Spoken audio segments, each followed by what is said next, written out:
G'day, guys. We're back, and today we begin the second half of the first series of this podcast. So welcome to today's episode of Idle Talking with Nollsie. It's just been announced that I'll be performing a couple of songs at Suncorp Stadium on Wednesday night at the State of Origin, which I cannot wait to be there. And just before the second State of Origin kicks off. So with that in mind, we thought we'd invite a mate of mine on the podcast who's not only played for Queensland and Australia, but also now has his own radio show that I've been on many times. So, Tim, who have we got? Who have we got, buddy?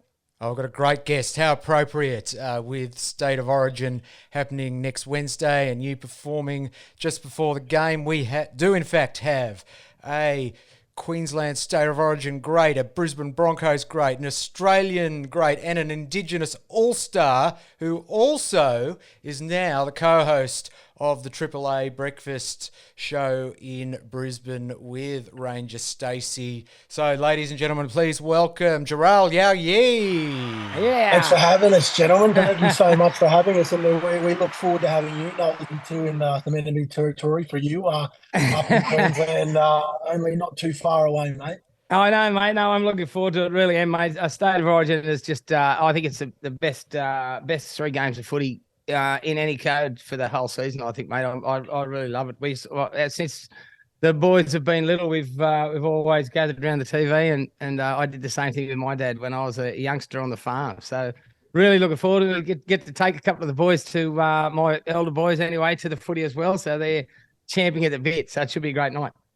It's a really, really cool place to watch footy, like, honestly, and I've been lucky enough to do it on all counts, and I tell you what, it's going to be loud there next Wednesday. And I love everything about that, mate. I mean, you know, for yourself, you know, I mean, it probably doesn't look for you being in enemy territory, because obviously, you know, what you've done in your career. I mean, it's just you getting out there performing, and everyone going to love what they, you know, here on Wednesday night. So I'm sure you're looking forward to it as well. Yeah, mate, absolutely. You know, I mean, Queensland's been so great for me over the years. I've done so many shows up that way and toured up there, and I always sort of go, we've had a bit of practice at this, I suppose, with all the losses that New South Wales have had, but it's I always go, but when we're all green and gold, mate, you know, none of the colours matter too much then, but when it's the blue and the maroon, mate, she's always a very, very passionate affair, right?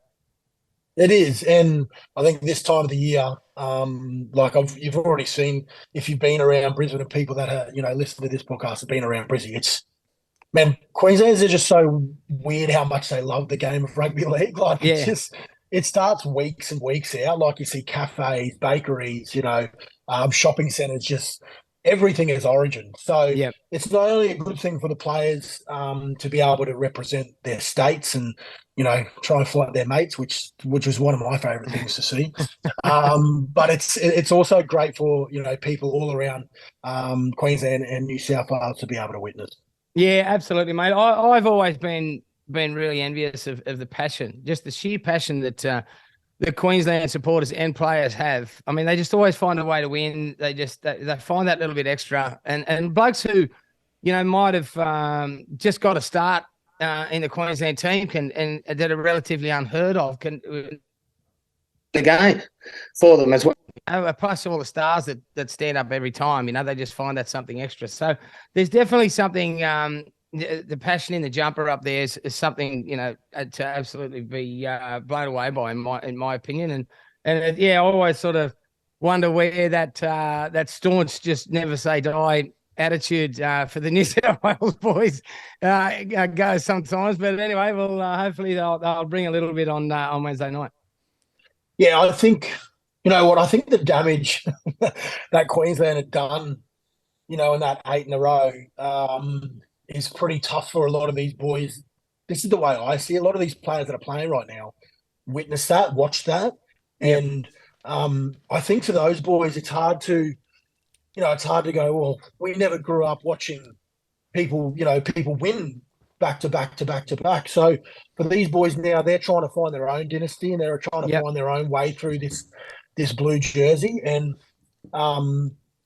you know, they'll find it. It's just a really hard era to be in right now for New South Welshmen. And I've got mates who are, who bleed blue. And they still go, I don't know what it is. And I think generally, not that, because I was lucky enough to play in that 8 in a row, but I think it's done so much damage to the state of New South Wales that we're still a little bit far away to see where those boys are going to be. And these guys right now that wear this blue jersey, they have to start building that. And it's not easy. It's not easy, but it's, this is why sportsmen play the game. They want to be, behind that wall, and they want to be behind,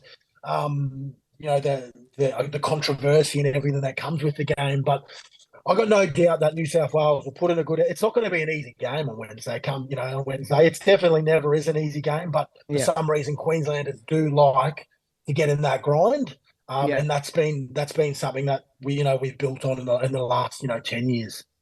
Do you think New South Wales have any chance of winning at all? They've lost their halfback. They've lost Latrell. Is there any hope for the Blues at all? Well, look, I think this is what as a Queenslander, this is what we want. We would love we'd give anything to be in the position you guys are in right now, because we love having our backs up against the wall. And I think this is the difference. You just got to find if these New South Wales boys can find something. It's going to have to be a lot, but if they do find something next Wednesday, then that's something you can build off. I believe. I think you can build on the back on, because you're right. You've lost who I potentially probably think is going to be one of the best players to ever play our game, Nathan Cleary. He's such a young player. So you lose someone who's going to, potentially be an immortal, and then you lose someone who brings this presence in Latrell Mitchell to the game. Yeah. So it is tough, and your backs up are against the wall. But if I'm in that camp, I'm going, boys, this is an opportunity. We're written off. So why don't we just go after it and see how we go? And I think they're going to have to try and win it pretty early, because you can't get in a grind with Queensland. They'll find something. If they win in the past, 5 years, we've seen New South Wales blow Queensland out at the start of the game, and then it's really hard for us to get back into it. So, but I think Freddie will be a bit more calculated how he has picked his team and what he's going to do, and we'll just see come Wednesday. Yeah, absolutely. It's funny, probably 10 years ago, I suppose, when Ricky Stewart was coaching the Blues and Gal and all the Birdie and all the boys were there, and they got on to me and they said, "Can you come over and do a few songs at our bonding session?" So I said, no worries. So I rang my brothers, and they drove up from Condo. It was about 5.5 hours for them to drive up. Anyway, we got to this pub over in east of Sydney there somewhere, and set all the gear up and that. And we just sort of having a couple of beers waiting for the boys, and then they turned up, and they all had a load on, so they'd all been having a drink for the last few hours somewhere. Anyway, we're sort of standing. I said, "Oh, well, they've had a couple, so we might as well have a couple too." So we're sort of having a drink, and then my brothers did a few songs. Then I got up and did a couple of songs. And next thing, a tennis ball come flying from the back of the room right past me forward. And I said, "Who the bloody hell threw that?" I'm going, "We're here to support you fellas. I'll whack one of these in the mouth if you do that again." And next thing, this fella come running from the back of the room. So I sort of thought, "Oh, well, I'll set it now." So I jumped out from behind the mic. And next thing, we were having a wrestle on the ground, and luckily we both sort of stopped it before it went too far. But it was Bo Scott who was wrestling on the ground with it. Thank goodness he went easy on me.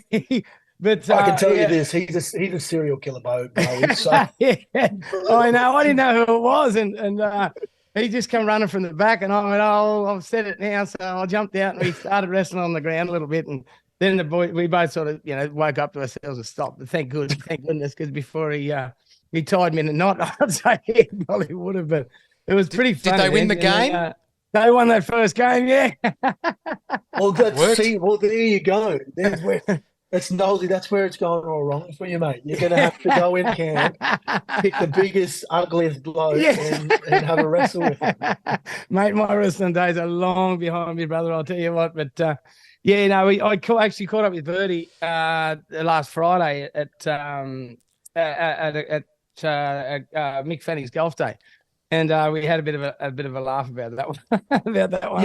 You know what? That's funny you say that, because those things, like, honestly, they do happen in camps. Like, it's that's, and I suppose for you, that would have been a bit, you would have been really taken back by that. But Yeah. I think wrestling, when you've had a few for rugby league players, It's is just second part of the nature. course. Yeah. It's second nature because, and I think for Bo, I mean, like, I've gone on a tour with him and I know he's a serial killer. So like, I love him. I love playing footy with him. Don't like playing footy against him. That's the type of guy you want in your team. But he would have been thinking, oh, I could go wrestle Shannon Noll, and that's a story for the ages. And not thinking the other way around for you, thinking that, I got to tell this story. He's probably that. So, mate, those piss ups, they're so important though for absolutely, for the bonding. And I know people team go, building, it is. It's alcohol, but it doesn't always have to be getting you're getting blind to do those things. It's having beers and telling stories about for us it's a lot about when we think about Arthur Beats and punching his in the first Origin punching his mate. That's the type of stuff you sit around and talk about, and camps that have come previously and the fun times you've had, or you talk about something happening that big in a game, and that's the reason why those type of things happen. And I grew up in a family and a bunch of mates that we still do that now, and we thoroughly enjoy those moments. So it becomes part and parcel with Origin and camps, those type of stories. And there's a lot of stories I tell you that I could that I can't tell, but I wish I could. I bet there is. Oh no, I bet there is. Well, mate, we'll dive into this a little bit. When you played in the Parramatta Junior system, legendary player Rod Reddy said you'd never make first grade. Now, obviously, you got that one pretty wrong. But how was that to hear? Like, I copped a bit off Molly Meldon one time not long after the show, and I was crushed after it. You know what I mean? Somebody you sort of look up to, and in the business that's been there before you, obviously, and hugely successful. Give you a bit of a stab like that. It's never nice, mate. How did you handle that one? I think sometimes you can, now as an older, mature man, I probably would have took it differently. Like, if someone of a stature is telling me something like this, it doesn't mean necessarily they don't like me. It just probably necessarily means that I need to work on things. Yeah, absolutely. Yeah. And I think at the time for me, being a stubborn young man, I just thought, I'm going to prove this guy wrong. Like, that was that was the biggest part for me. And I think being small, I was pretty small when I was coming through the grades, so I loved to prove for people wrong that I could, play above my weight. So that was something that, I almost got a single mother who grew me and my brother up pretty tough. So getting my head in places I didn't want to was just second nature to me.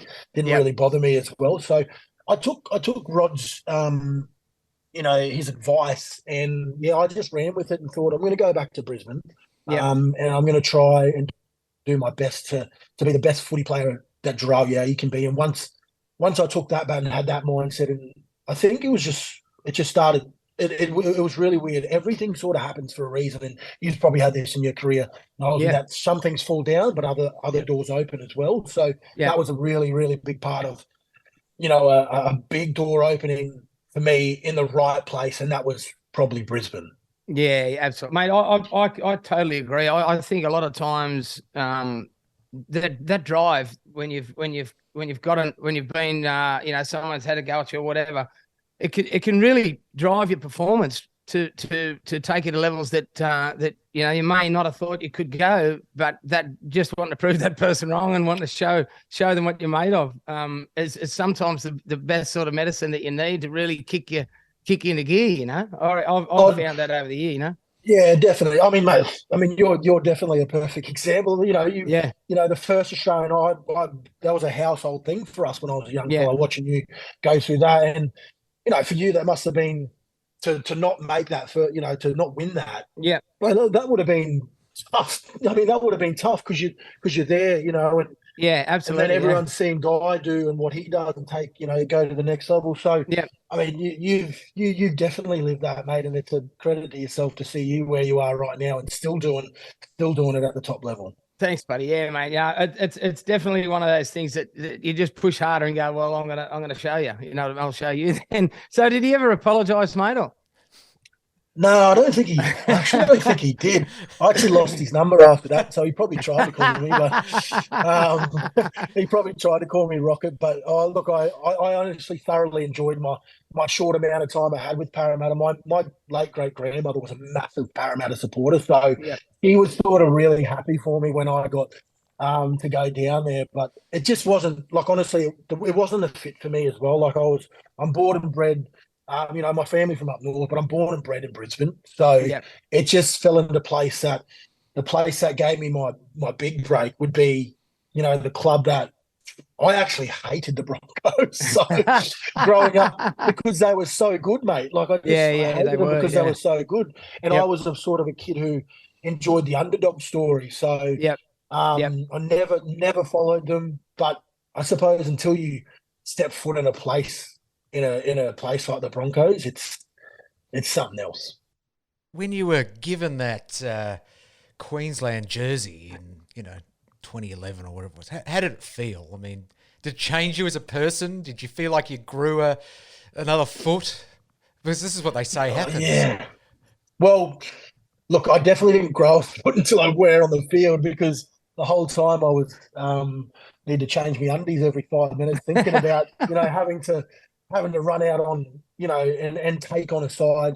I think the other thing is you really doubt yourself. Like, am I supposed to be in this arena? Like, am I really supposed to be here? And it's a big thing that I hear. I never actually had said it out loud until a lot of other greats had come out and gone, that's what it feels like. Like, am I supposed to be in this arena? So you do, when you go out there and you put a maroon jersey on. And I was very fortunate enough to debut at Suncorp Stadium. So 53,000 screaming Queensland fans. It just felt right for me. And the other thing is my home office was Suncorp. So, every time I ran out for the Brisbane Broncos, it didn't feel different to me, but it was just, everyone wasn't wearing maroon and yellow now. They were just fully wearing maroon. So I put a big part into, like I said, everything falls into place sometimes. If I had debuted in New South Wales, would I have gone on and play game 2 and 3? So sometimes it is about luck, and I believe I've been very lucky in my career, but also been very unlucky at times as well. You played pretty well. You scored tries. You were big part of those wins. Yeah, I think when you come into the game at the winger, everyone will talk about wingers are people just hang out with footy players. But there's one thing, there's a couple of things my coach, Anthony Griffin, said to me, and he goes, I don't care. And he made it very simple. He goes, if you do 3 things in my team that you can do best, is I want you to catch the ball, Jharal. I want you to tackle anything that moves with the ball, and I want you to score tries. So that's, when you make things easy, I suppose, for a kid who's coming through, who's probably got a lot of things going in their head, that made me go to another level in my game, because I didn't have to worry about all the plays, anything that came with that. I just worried about those 3 things, and they were very simple, and I did them very well. Yeah, absolutely, mate. Now, one of the greats of State of Origin, Mal Meninga, what was he like as a coach? Did he have a lot of impact on you? Like, it seems to me like he's just an absolute, an amazing human being. You know what I mean? And I grew up watching him play when I was young, and he's just unstoppable. I think one word for Mal is aura. Like, that's it. Yeah. Like, he didn't need to. Technically, you really don't ever need to coach a State of Origin side. You've got the elite of the elite, but Mal found a way. When you walked in a room, he demanded respect. You could just feel it, his aura. And the way he coached was, he loved to plant seeds. So, if one of the other boys from the other side, and he would do it mostly to GI, he would always plant a seed with GI and say, this is what I heard he was saying about you. And I can tell you that much. The last person you don't want to be happy is Greg, because we know what he can do on the field. So he was the best at preparing individuals for their role. And was a gun player, so he obviously was already very, very well respected in what he'd done in the game. Yep. So yeah, and he could drink piss too, which made it even funner.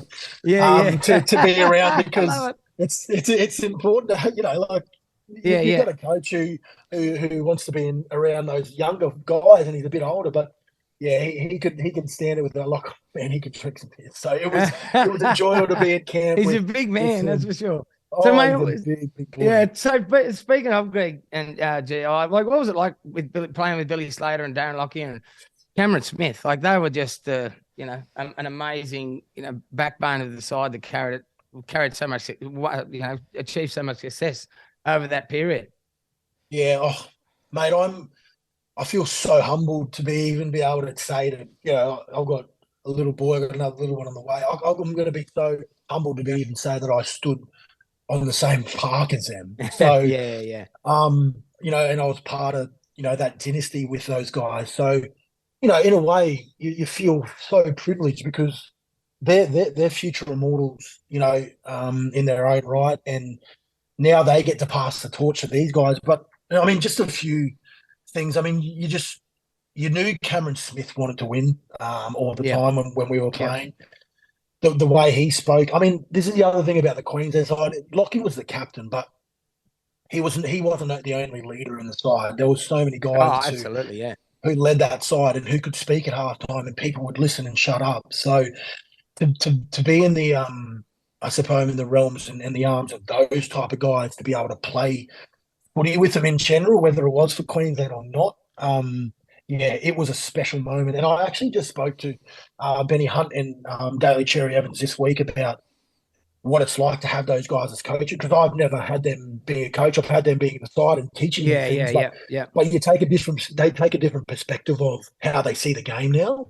So I asking them, how they see it, and they just say it's elite. They're among an elite group of players where we might not see these guys in a room on the field and then coaching together in a very, very long time. So they speak for themselves, and they're very, very good at what they do. Yeah, absolutely. I mean, it'd be amazing to have that hierarchy, that had so much success. It'd be a little bit of pressure on the current boys, I suppose, but they're handling it pretty well. They're doing just fine. They are. Yeah, I think they are doing really well, and I think that's the other thing is that because those guys are so good at delivering messages and understanding how they've got to play footy because they've been there. They get how they get what they're trying to explain, because delivering something to the players is really hard to do if you're not a good coach. Those guys know how to deliver, the instructions to those boys because they've played footy before. Yeah, absolutely. So, mate, do you think Brad Fittler's picked the right team? Is there any changes you'd make? At first, I thought it took me a few days to cool down that Nico didn't get picked. But then I sat back and had a look at the side and practically how they're going to have to play. So I think he's definitely picked a better side in the sense of you can't have a halfback on the bench and use him 9 minutes in a game. That's right. Yeah, absolutely. In this game in Origin, so the fact that he's got two hookers is better, because you can put another hooker on for 10 before halftime, 10 after, and those other boys that coming off the bench for him, if they have to play a certain way, which I think they will, they're going to have to play very attacking, because those guys are attacking players. It doesn't seem like they're the best. I mean, we know Cookie can defend for 80 minutes, but in a short story, I think he has picked the right side, because they have to go after it. There's not really it's not a side to grind out the game. They have to literally go out there and beat Queensland in the first half. Or it's going to be really tough to do. Yeah, and then even if you get in front of the scoreboard, they're so hard to defend against, especially that second half when they're coming back at in Queensland. It's like I said before at the start of the podcast, you can't get in a grind with this side, because Billy Slater has chosen hard workers. Like he across the park. There's boys that'll, like Reuben Cotter he'll tackle anything that moves. Like You Yep. chuck anything. If there's a streaker on Wednesday night, I'd be very worried for them because Ruben Cotter will probably tackle them. You know, Yeah, that's yeah, cool. he's so. I just feel that that's the makeup of what the Queensland side's been chosen. But definitely can say that Freddie's chosen a side that's going to go out there and attack very, very well Yep. and very, very early. So, you know, in playing for Queensland, Australia, Indigenous All-Stars, what are you most proud of in terms of your career? If there was one thing, There's plenty there's there. probably a lot. It's a If there was very, one, it's a one very thing hard. that sticks out. It's like picking my favorite child.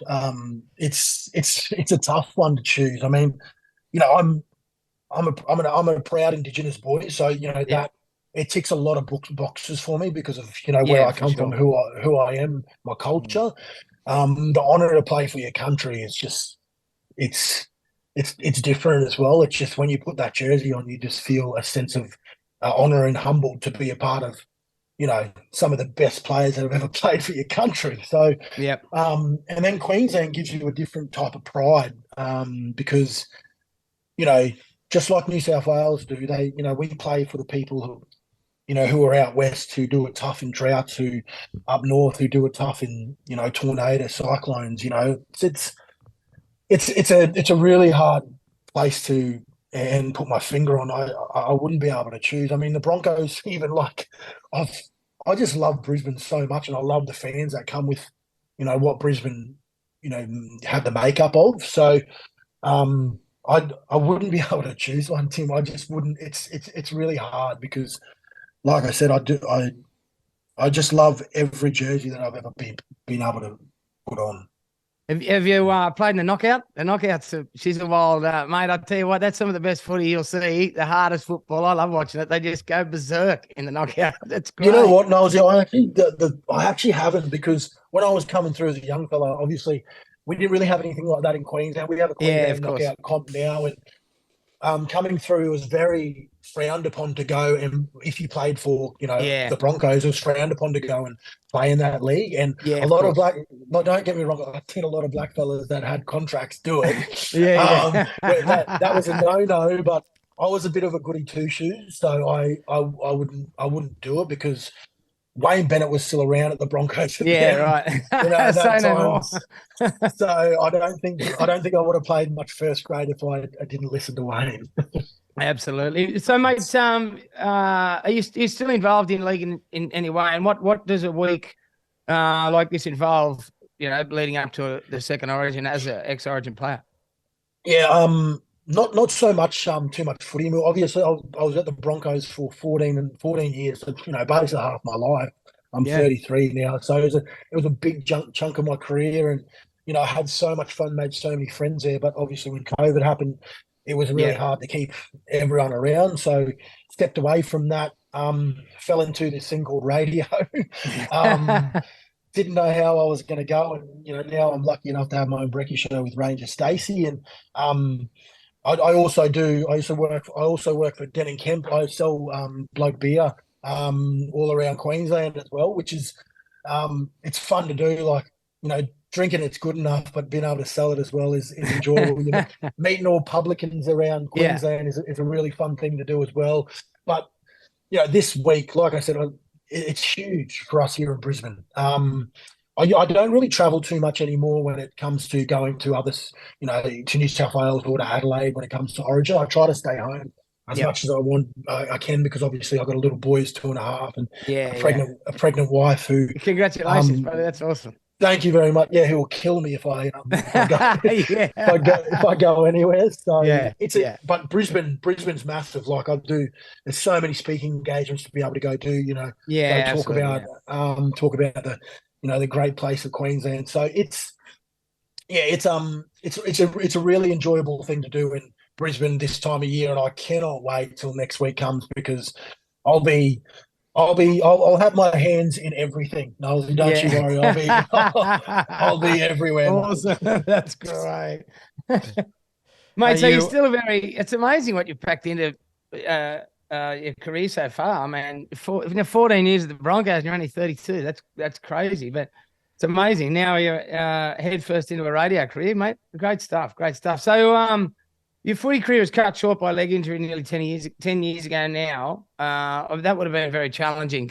Well, how old were you then? You would have been really young, I was wouldn't you? only 21, 21 or 22 Wow. at the stage. So yeah, it was, you could say, a roller coaster of emotions, and me being young again, like not knowing how to handle, I suppose, disappointment, Yep. anything that comes with, adversity.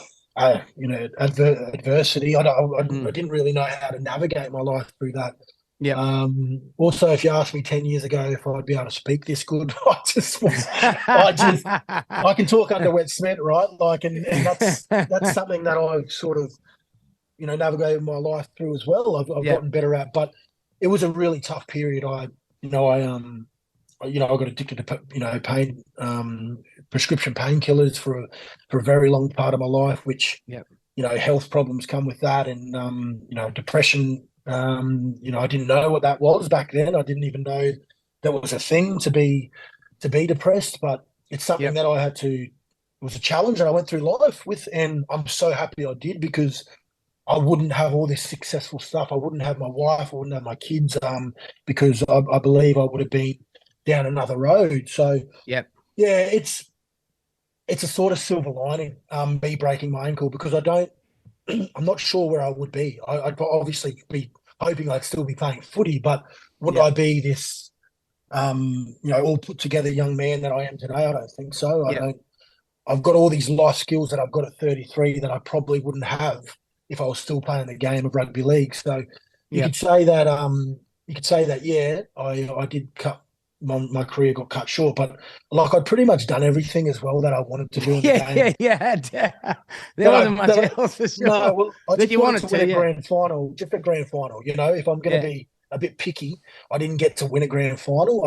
I got to go to 2 prelims before them, but as any athlete, if I'd won a grand final, I'd be stoked. So, my grand final now is having a family and building that, and I'm so blessed that I've got that. So yeah, it's weird how life throws these things at you, but man, I'm just like, I wouldn't be sitting here today talking to you, mate. I don't think we wouldn't be doing this. So I count my lucky stars that I had those adversities in my life, and I'm where I am at now. Yeah, good on you, mate. That's great. What advice would you give to somebody who, because it's obviously a bitter pill to swallow, having the situation that you went through? Yeah, look, I think don't take life too serious. I mean, and if you're in the sport of rugby league, don't think that's everything you have in your life. Yeah, because that's what I did. I thought, I'm just me, and that's all I can do for the rest of my life is play footy. Yeah. So, I think the advice for kids these days that are, coming up and playing the game, or also, stick your fingers in other pies. Like, get uncomfortable. Get uncomfortable. It's easier said than done, because I know when you're young and you would have had it, mate, you're very shy and you don't want to put people out, but ask questions. Be a punish. Just ask questions to people, because I've had a lot of people who have been successful that I've been lucky enough to ask those questions to, like businessmen, that being at the Broncos, like people love talking about themselves. Like that's just that's so if you ask about them what they do in their life, man, strap in, because that's what life comes with, and you take a bit of something from there, a bit of from here. Yep. You're gonna be a pretty good person, and I think you're gonna be pretty successful. Yeah, that's funny you say that, because I sort of over the years, especially not long after the back of the show, every time you'd come up to someone or meet someone or talk to someone, they'd always ask you, "So what are you up to? What are you doing?" Because it's all new and exciting for them. So I sort of, you get to the point sometimes where you meet someone and you find yourself telling them about everything you're doing, and they haven't even asked. It's so true. Like I do it all the time. I just don't do, but I got this coming up and that coming up. And you go, hang on a minute, they didn't. Well, you know why? You know why? It's because you know everything about yourself. So that's why you say it. Yeah, absolutely. Oh no, it's great. No, so mate, how? Tell us a bit about the radio host job. How did that come about? Well, when I left the club, I sort of just didn't just didn't have anything. I'd stopped playing footy, and I had a background in doing some content. I was the face of the content at the Brisbane Broncos. Yeah. Okay. So I was doing everything for their socials, on camera and everything. So people knew I could talk, but I'd just never done it on radio before. So, Yeah. I wish I knew about this, like I said, when I was younger, because you would have developed a lot faster, I suppose, when you're younger. But a guy named Dan Rennie, who's you probably know the head of music at Triple A. He came to me and asked me if I wanted to do a sports segment for him, and I said, yeah. Well, look, I've never done it before. He goes, just to be over the phone every week and once a week. And then after doing that for about a month, they asked me if I wanted to do the drive show, do their drive show, and I was like, oh gosh, not sure, because when people ask you to do something that you've never done before, you get scared. Yeah. You get scared of doing it. So I sort of just took this mentality and took this thought process of like, man, just if you fail, what are you going to lose? Like, just go. That's right. Just have a go. Absolutely. Yeah. Just have a go. And I'd been doing drive for I think it was about 3 months, and then I started doing breakfast, and I've been there for about 3.5 years doing the brekkie show now. And man, I love radio so much. Just before you jumped on, just talking to Tim about, I've got these tendencies of wanting to do things my way because I'm a footy player. And I just basically grabbed those tendencies and just put them into radio. And now I'm, calculated, scheduled, got everything going really well, and know how I want my show to work. And because I produce, I panel, I do everything for us, and that's, I love it. That's awesome. I love doing it. And people who don't know who do hear me do the show, they just think that I just talk on it. But and that's fine. I'm not bothered by that. But I've worked my way into doing everything and learning about everything. Same as a football game. It's what you do off the field that impacts what you then do on the field. Exactly. So absolutely. I love producing my own show. I love, the camaraderie I've got with Ranger Stacey. How's Ranger Stacey? She's terrific, isn't she? I've known her for years. I used to watch her on TV. I know, totally wild, mate. It's like ageless. It feels weird for her to sit across from me every day, because I used to watch her on the box, absolutely, yeah. I got to pinch myself and say to her sometimes, but I like taking the piss out of her as well. It's really fun, because she says, you keep me young, and I thrive off that. I want her to have just as much fun as what I'm having. That everyone that listens to our show, that gets to work every day. That's my job, is to make sure everyone's having. If you're having a shit time, at home, if you're having a bad time at work, well, at least me getting you for that 20 minutes in the car. I can ride in your day. If I can make you smile, I've done my job. Yeah, absolutely. So how do you go with the mornings, mate? What time are you jumping out of bed? Yeah, everyone thinks I'm a bit of a psycho. I get up at 3:00. I train at 3:30 in the morning every morning. And I'm at the station at about 4:45, 5 o'clock. So I've been a morning person my whole entire life. That's just, and you're probably going, oh my gosh, because your life is probably the total opposite with all your gigs and everything. Mate, that's just the way footy players are brought up. We train in the morning. It's actually a weird combination, because we train, our bums off in the morning, but we actually play at night time. It's a really weird combination of how we've done it. But that's, my mum was a morning person. We clean the houses all the time every morning before school and stuff like that. So I love mornings, and that's probably why I've been pretty successful in the job that I'm in right now. Yeah, for sure. It is funny. You're sort of when you first go into the business, it was with the music industry, you don't realize how many freaking early mornings there are with flights. Yeah. Well, that's true. I only got to bed 4 hours ago, and I got to get up. You're burning the candle at both ends. It's trying to survive. Yeah, absolutely, mate. So, mate, what are you listening to? What style of music is your favorite? Country, rock, pop? Yeah. Look, I grew up obviously on everything, but I went through a phase obviously of hip hop, R&B, growing up playing footy. But I've always had a love for country music growing up because that was our family household, and that was Yep. Patsy Cline, the old school Yeah. type of country music. So then Keithy came along. Yep. It's weird how you sort of change as you get a little bit older. But right now I think I'm just loving country music, and what Luke Combs brings, what Yep, absolutely. Morgan Wallen brings. I'm actually, my favourite artist at the moment is actually Zach Bryan. Yep. Yeah, Yep. he's He's a cool. young country artist who are coming through. Who I don't know. I just really like. I thoroughly enjoy listening to acoustic music and country singers. So, and mate, obviously your music that has been Thanks, mate. coming. That's obviously come. I mean, it's so hard not to listen to, mate. You know what I mean? Yeah. You've got an aura about yourself and the way you present your music, mate. It's really high octane, and that's why I've listened to you in the gym a lot, which is good because I'm at the gym. You gotta live. Yeah, exactly, exactly. Awesome. And you know what?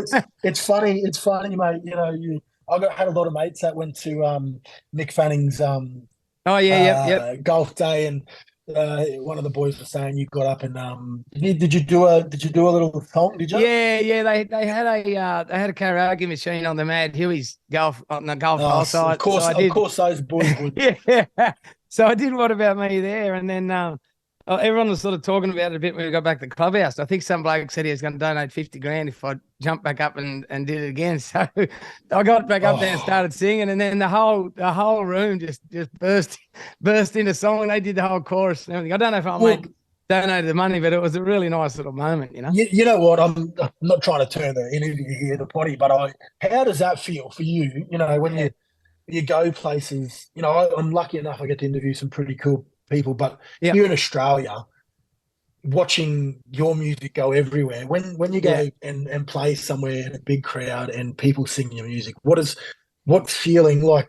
For me, when I run out to Origin, my feeling is goosebumps and whatnot. What is your feeling? Yeah, mate. I mean, the thing with my situation is what the song itself is just such a. Oh no, it just envelops everyone. You know what I mean? It's such a song that I think if 90% of the population could write a song, they'd write "What About Me." You know what I mean? With especially the way that they feel about everything that's going on in the world and that as well. There's always the little people getting stepped on, and the big companies are going, getting bigger and bigger, and we're sort of in the middle of the road, and people like that are getting left behind a little bit. So I think everyone wants to stand up every now and then and go, well, I've had enough of this. So what about me? You know what I'm saying? So I think that's the song itself. Everyone can feel a part of it, and it has done at different times in their life. So I think it's that's why I'm so lucky with that, to be able to have brought that song to a new audience, mate. But yeah, it's a great feeling to be able to get up there and perform, especially songs like that. Well, you're obviously going to play it on Wednesday, Yeah, for sure. Yeah. I'm going to be in the crowd. I don't actually get in the crowd a lot. It's pretty hard to go to Suncorp Stadium. Yeah, it would be for you. Yeah, but I'm going, and I'm getting in amongst it on Wednesday. So I'll tell you what, don't worry, I'll have no voice by the start of the game because I'll be singing it pretty loud. Yeah, good on you, mate. You probably can play music in that too, can you? What? You're fairly multi-talented, man. I can play a harmonica. Yeah. And a triangle. Very rare skill, triangle. Yeah, it is. You've got to be on to the do beat. it well. You've got to be on the beat. Yeah. Be on the beat. Oh, look, I can sing a tiny bit, but not anything like, not anything like yourself, mate. I like to put a show on in the shower. Yeah. Good stuff. So it looks like there's a bit of a country music influence in the Queensland team. Timbo, there's Corey Parker, Cameron Smith. They're all country music fans as well. So we might have to tip the New South Wales boys off about the listening to some country. I've got a theory that everyone's got the the reason Queensland win all the time theory wrong. So when I was working at Sony Music back in the day, they had a sports division and were managing Mal Meninga. and I would get these emails from said sports division going, Mr. Meninga has requested some country music CDs for the team bus. And, you know, we know that Corey Parker, you know, when the CMC Awards were up in Queensland, he couldn't get away from it. He was fangirling all the time over those, you know, US stars, Cameron Smith. And so these, and I'm told that these songs would be played on the bus and perhaps before the game. Is country music the secret weapon for Queensland that no one's ever talked about? Well, boys, we can't give too much away. Come on. Absolutely. I will say this. A lot of these boys that play in this Queensland side they're all country kids. So it just, for them, it makes sense. You know, they grew up, they bleed, you know, country music. That's where they're from. So I don't think they really had a choice when they were growing up of what genre they got to listen to with the parents that, you know, they had. So, mate, you know, it's a really funny thing because you can't.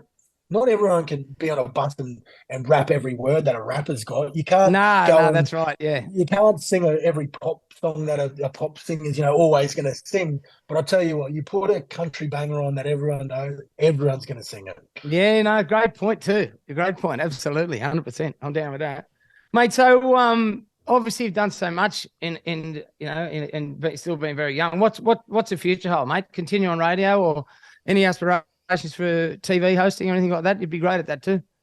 Yeah, look, I've dabbled obviously when I was at the Broncos on the camera stuff. I don't like it. I don't like getting makeup. I'm just like, you know, when they just it's just not that's not my scene. So I've got a head for radio. So that's something that oh, come on, mate. Bit unfair, mate. You're quite a handsome man. It's fair to say. That's honestly for my long term. That's what I want to do. Like I thoroughly love getting people to work. Like I know people don't think that, you know, people might sometimes go, oh man, you must hate gun. Like I can't be more genuine enough how much I love my job. Yeah, right. That's awesome. That's where I want to stay. That's what I want to do for the rest of my life is being radio because one, you know, I get to do mornings. I'm a morning person and I know that you don't have to, like, it's not a full-time job being in radio as well. So I'm a big believer in family time as well. So yeah, absolutely, me too. Yeah, yep. You know, 100%. if I can do that and come home to my wife and kids and enjoy that part of my life as well. Yep. I think at the end when you're getting buried 6 feet under, I think I'll be pretty happy with the way that I'll had my life and you know, I also don't want to do something that's too strenuous on me, and that's nothing against people who do work hard. You know, that's absolutely. It's just something that it's just a choice that I've had. Like I said, I've been bashed around for 5-6 years. I had enough of doing that, so I'm happy to use this thing, my voice, and like I said, I've got a head for radio, so I will love to stay. I'd love to stay in radio for as long as I can. Yeah, good on you, mate. So, all right, buddy. Finally, mate, what's your official prediction? Any scorelines you've got for Wednesday night, or who'll win by how many? Yeah, it's going to be tight. I've got no qualms about that. I don't think it's going to be a blowout by either side. I think it's going to be a very tight game. I'm going to go 22-14. I'm going to go 22-14. Queensland. Obviously, I'm not going to imagine my head. I wouldn't be able to go into Suncorp Stadium. Yeah, for sure. You got to stay loyal, brother. Yeah, so 22-14 Queensland. I think Cameron Munster has a game and a half. Yep. Yeah, well, he seems to every Origin, doesn't he? I don't. You know what? I can never figure him out. I know him very well. But just every time I look at him, I just go, I just don't know how you. He doesn't even understand how good he is. That's the thing. Yeah. Like, sure. and if you want someone who can drink piss for, that Money loves to do that as well. So he's my man of the match, 22-14. Okay, no worries, mate. Beautiful, beautiful. All right, buddy. Thank you so much. Jharal Yow Yeh, thank you so much for being on the show, mate. Really appreciate it. And good luck with everything. Congratulations on everything too, mate. You know, you've had a stellar career, even though obviously cut short with your injury, mate. But kicking goals, brother. Yeah. Absolutely Tim, good on you, mate. And Nollsie, thanks so much. Honestly, I really appreciate you even thinking of me to come on something like this. It's a privilege and an honor, mate. So thank you so much. All right, brother. We'll hopefully see you up there on Wednesday, mate. We can catch up in person. I'll see you. Maybe let's not have a beer together because I'm bad news bears. I've been off it for a while because I got to do a 10K run. I'm doing a 10K run in like 2 weeks. So okay. But if you're up in Brisbane, Vegas, mate, and you've got any shows up here, let me know. I'll come along and we'll light the fire. Sounds good, brother. Good on you, mate. Thank you. Take it easy, gents. I'll see you later. Good on you, mate. Thanks so much. Well, thanks, guys, for listening. If you enjoyed today's show, please like and follow this podcast on iHeartRadio, Apple Podcasts, Spotify, or wherever you listen to your podcasts, and give the show a rating. I'll see you later from Nollsie and see you later from Tim. Look forward to your company next time.